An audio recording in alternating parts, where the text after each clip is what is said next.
story begins in the dead of night on the neon-lit streets of Las Vegas. Vincent Downs, a hardened undercover cop, speeds down the highway beside his partner, Sean Cass. They ambush a group of traffickers with calculated precision, forcing them to reveal their package. Suddenly, another vehicle screeches to a stop, and amid the distraction, a fugitive yanks off Vincent's mask. Without hesitation, Vincent nods the crap out of him, while Sean sends the dunce to his maker. However, a gunfight ensues between the late fugitives and Vincent's two-man team. Upon hearing police sirens, the other fugitives retreat, and Vincent swiftly gets the bag, and they zoom off. After escaping the danger zone, Sean checks the contents and confirms the worth of the package, but Vincent stays calm because he's learned long ago that panic kills faster than bullets. Vincent, a cop who has learned to blur the line between justice and survival, enters his room and listens to a voicemail from his ex-wife. Soon after, he gets a drink and then stares at his investigation board, tagged with pictures of potential targets. At Internal Affairs, a determined officer named Jennifer Bryant strides into the bureau, her presence sharp enough to quiet the room. Investigator Dr. Sorsen confronts her about her reckless methods, but Bryant defends her instincts. She explains how a drug lab raid went wrong, and how the city is crawling with dirty cops. When her phone rings, she ends the exchange with a sarcastic permission to do my job, and storms out.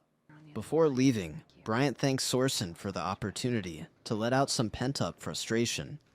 Later that morning, Vincent arrives at the precinct and takes charge of the case, involving the gunfight from the originally selected cops. He tells Sean it's the only way to control the evidence and keep themselves safe. They head to the scene, where Vincent quietly sabotages what he can. From nowhere, Bryant appears, catching him off guard. Their introduction is tense, both trying to size each other up. She questions why the officers changed, but Vincent hides behind smooth lies. They exchange sharp remarks about their scars before he storms off, irritated by her persistence and incessant questions. Following that, Vincent stops by a hospital, steals flowers from the lobby, and brings them to his ex-wife, Dana, as an apology for being late. A ring glints on her finger, and Vincent asks about it, but she's tired of broken promises and a deadbeat father who never comes through for his son in time. She orders him to take their son, Thomas, to his soccer game and return by 9. Frustrated, Vincent agrees, but the tension follows him to the car. Disappointed with his father, Thomas follows him, but blames him for everything wrong in their lives. On the drive, he pokes around Vincent's car and finds a gun in the glove box. Vincent lets him hold it, but warns him never to point a weapon at someone he doesn't intend to shoot. A stern lesson from an experienced man.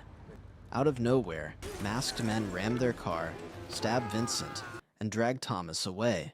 Bleeding and helpless, Vincent watches his son disappear while he wriggles in pain.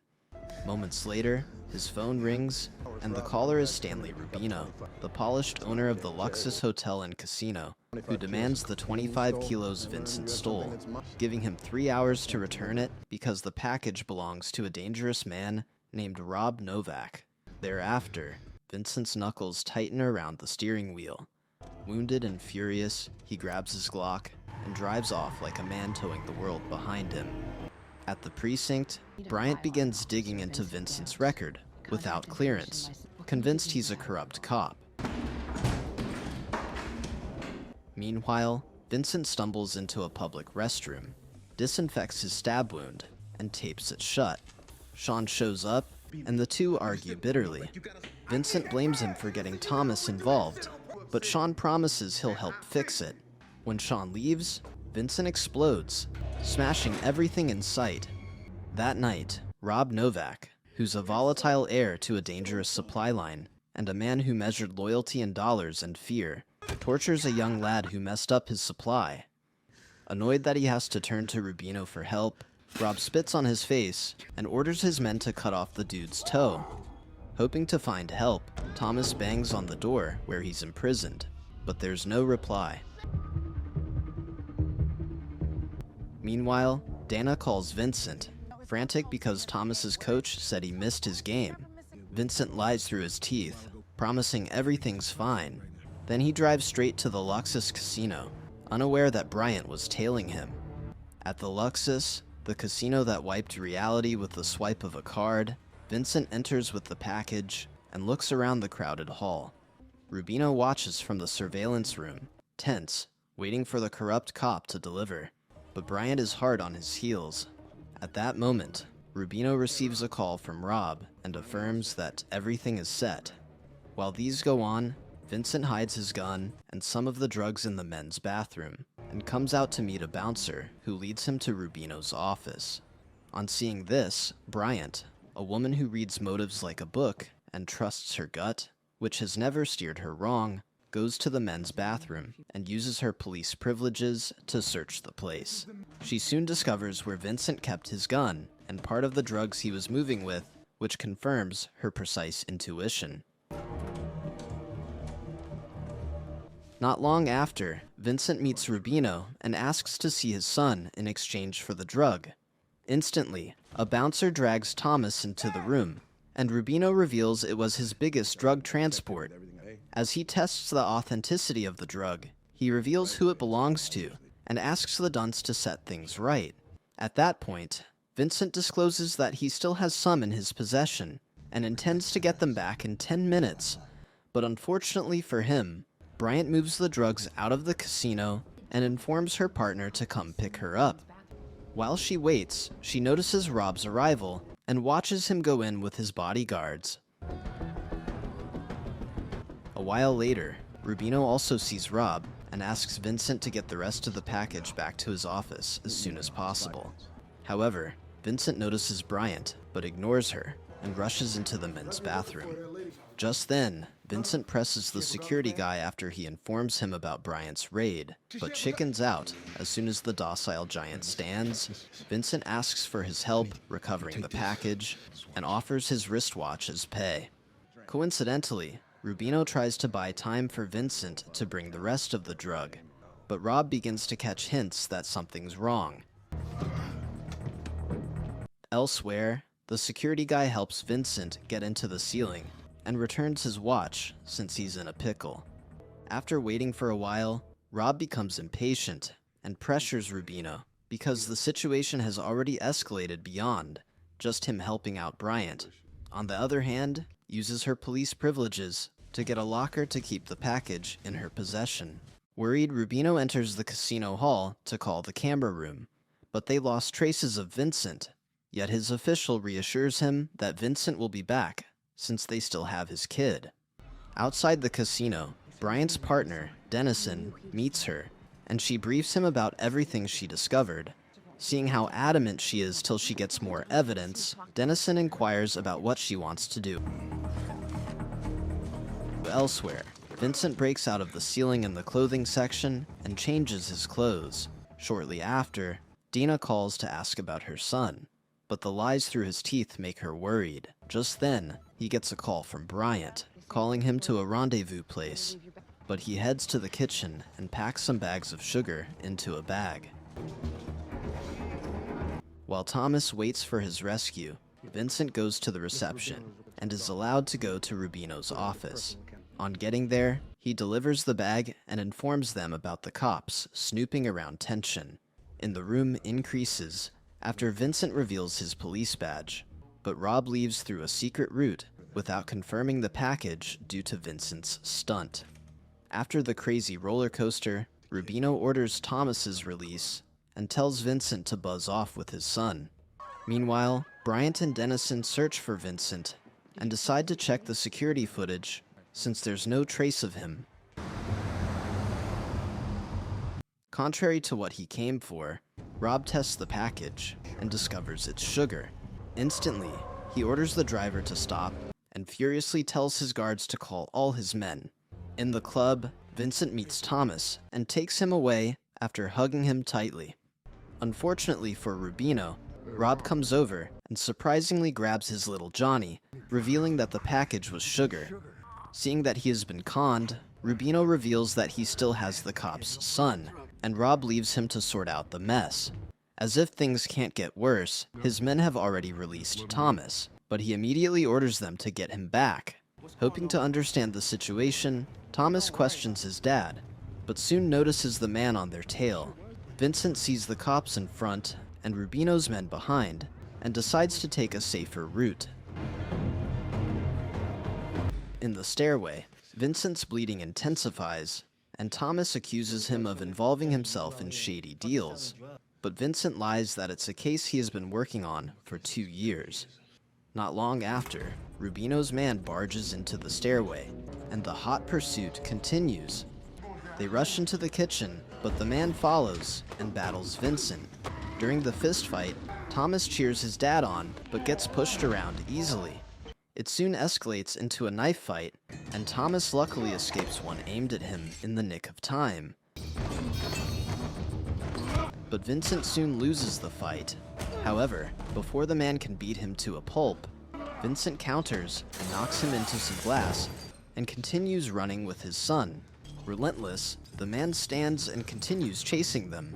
Inside the casino, Rob receives a call from his dad, who plans to cut his vacation short if they don't secure the product in 4 hours. He then orders his bodyguard to inform all the cops on their payroll to hunt Vincent and his partner down. Hoping to escape the pursuer in the crowd, Vincent passes through the bustling club, but unfortunately for him, he is separated from Thomas, and the abductor captures him. Not long after, Rubino breaks the news to Rob, but the impatient Mafia threatens him with his family filled with lunatics and gives him an hour to get the product back. Rob then leaves him a reminder of what happens to people who cross him. Soon after exiting the club room, Vincent receives a call from Sean and discloses his situation. Frustrated, Sean leaves the precinct to come find him, but a cleaner sneaks up on Vincent. The huge dude presses Vincent even after seeing his badge, but Vincent gives a sudden family planning seminar, grabs his ID as he wriggles in pain, and leaves. After the futile search, Dennison asks Bryant to give up, but she releases some pent-up stress like it was that time of the month. Bryant reveals her plausible reason for staying in the danger zone, but Dennison hopes they can continue in the morning. After convincing her to go home, Dennison gets the locker's key from her and decides to take the evidence to the precinct by himself. As she returns to take the elevator, she stumbles upon Vincent, and another hot pursuit ensues. She takes another elevator and tails him, but soon loses track of him. However, his phone rings in the stairway, and she discovers his location. Bryant and Vincent collide like two flares and find themselves in a hotel room, where Vincent overpowers her and reveals his undercover duties for the past 2 years. Not wanting to believe him, she demanded answers, accusing and precise, but he lied with the urgency of a drowning man, and then let slip his son's abduction. He handcuffs her to a bed, and she tells him the product's location. Coincidentally, Rubino comes to confirm if he's in on his father's stunt, but leaves the rude boy with a broken hand. Soon after, he notices that they didn't shut the door and quickly escapes. He finds a mobile phone and starts his retreat. Meanwhile, Bryant luckily pulls over the telephone with her foot and calls Dennison to inform him about Vincent's destination. On the other hand, Vincent goes to the spa, pressures the receptionist with his badge, and gets the key, but the locker is empty.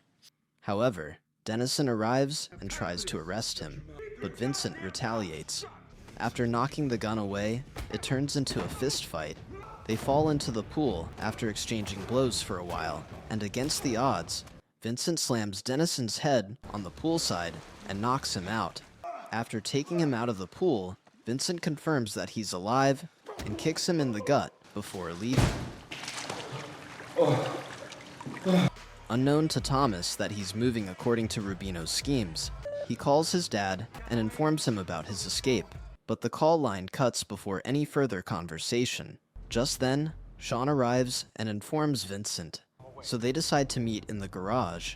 Meanwhile, as Dennison receives Bryant's call, the receptionist calls the security for help.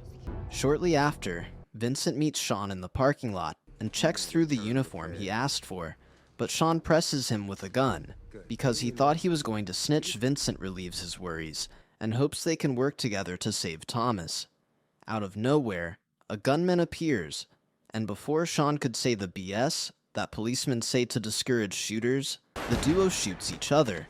He takes out the gunman, but Vincent realizes that Sean has also been hit, and he picks up his phone. Coincidentally, Dennison tries to convince Bryant that Vincent's a liar, but she believes there's more to the case since he knew some details about her case. After deciding to check the garage, she sarcastically teases whether he's okay, but he ignores her taunts. At the hospital, Dina calls Vincent again and rushes out to go find her son, after concluding that things aren't fine.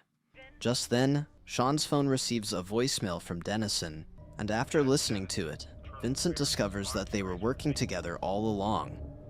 Subsequently, Bryant and Dennison reach the garage and meet the corpses there. She checks the deceased gunman, while Dennison checks Sean, who's still breathing.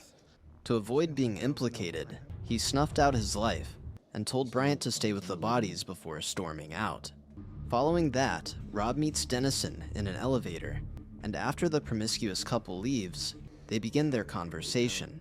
Surprisingly, they are accomplices.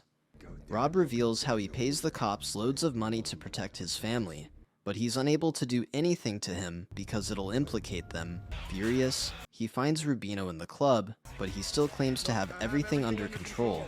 Unable to control his anger, Rob hits him in the gut and drags him off, but discovers the guard standing in the way of Vincent and Thomas's reunion. Desperate to save his son, Vincent grabs a champagne bottle, breaks it, and stabs the guard in the neck. After having the pest sleep with the fishes, Vincent escapes into the crowd with Thomas, but Rob shoots at them. While all these went on, Bryant heard gunshots and rushed in with the reinforcement she called for. Luckily for Vincent, he drives his son out of the casino in a supercar displayed inside, after wrecking the whole place to avoid the gunshots.